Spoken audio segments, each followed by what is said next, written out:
जम्मू कश्मीर के कठुआ में शहीद हुए उत्तराखंड के 5 शहीदों का आज अंतिम संस्कार किया जाएगा।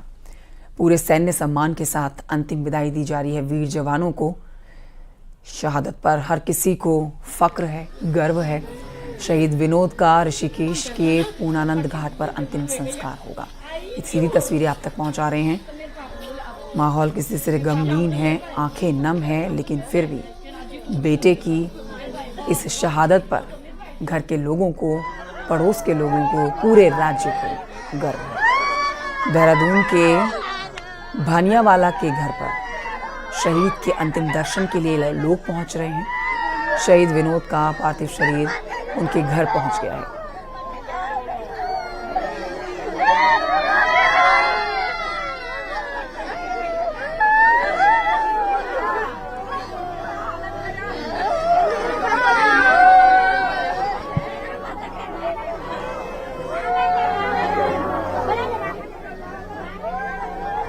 हेलो।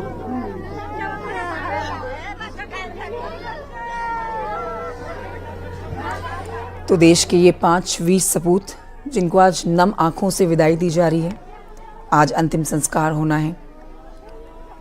जिस तरह से कायराना हरकत को अंजाम दिया आतंकियों ने, अब उन आतंकियों की धरपकड़ के लिए लगातार ऑपरेशन इस समय कठुआ में चल रहा है, जम्मू में चल रहा है। लेकिन आप जो तस्वीरें देख रहे हैं देहरादून से शहीद विनोद के घर के बाहर से तस्वीरें आप देख रहे हैं।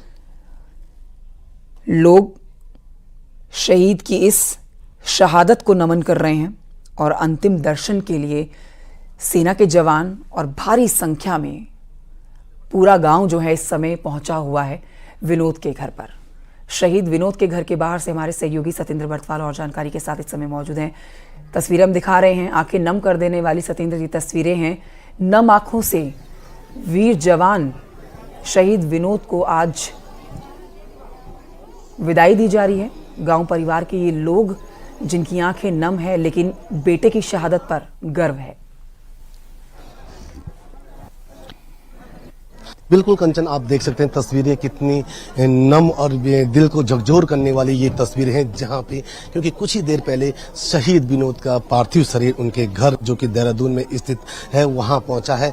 और जैसे ही उनका पार्थिव शरीर यहां पहुंचा तो उसके बाद उनके जो परिजन हैं, उनके जो पत्नी यहाँ पे दिखी है, उनकी माँ है, उनका क्योंकि कल से जब से ये सूचना उनको आई थी तब से ही उनके रो रो के बुरा हाल था। लेकिन जैसे ही उनका पार्थिव शरीर उनके घर पहुंचा उसके बाद माहौल कुछ और गमगीन देखने को मिल रहा है।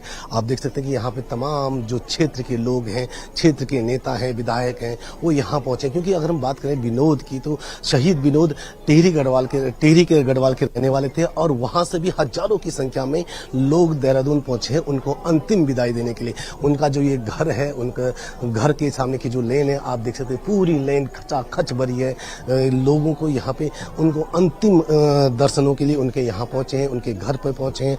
और यहाँ से अब कुछ ही देर बाद जब अंतिम दर्शनों के बाद उनको यहाँ से लेके घाट पर लेके जाएगा और वहाँ ही उनकी सैन्य सम्मान के साथ उनको अंतिम विदाई दी जाएगी। जी ठीक है, तो शहीद विनोद के घर के बाहर से हमारे सहयोगी तस्वीरें दिखा रहे हैं और जानकारी दे रहे हैं। बता देते हैं अपने दर्शकों को कि शहीद विनोद 2011 में सेना में भर्ती हुए थे। घर के अकेले बेटे थे। विनोद का 4 साल का बेटा भी है, 4 महीने की बेटी भी है। सतेंद्र, ये वाकई में मुश्किल की घड़ी परिवार के लिए। 2011 में शहीद विनोद सेना में भर्ती हुए, 4 साल का बेटा, 4 महीने की बेटी और 1.5 महीने पहले ही घर आए थे। घर परिवार में जैसे ही इस बात की सूचना लगी कि बेटे की शहादत हो गई है, इससे पूरे गांव में मातम पसर गया। लेकिन जज्बे को सलाम देना होगा घर परिवार के लोगों की भी कि एक जवान बेटे की शहादत पर आज वो फक्र महसूस कर रहे हैं, गर्व महसूस कर रहे हैं। सतेंद्र, बहुत शुक्रिया आपका जानकारी के लिए। तस्वीरें दिखा रहे हैं, आज पूरा उत्तराखंड गमगीन है। आज अपने राज्य के 5 जवानों की शहादत पर आंसुओं के साथ और गर्व के साथ 5 की विदाई की जा रही है।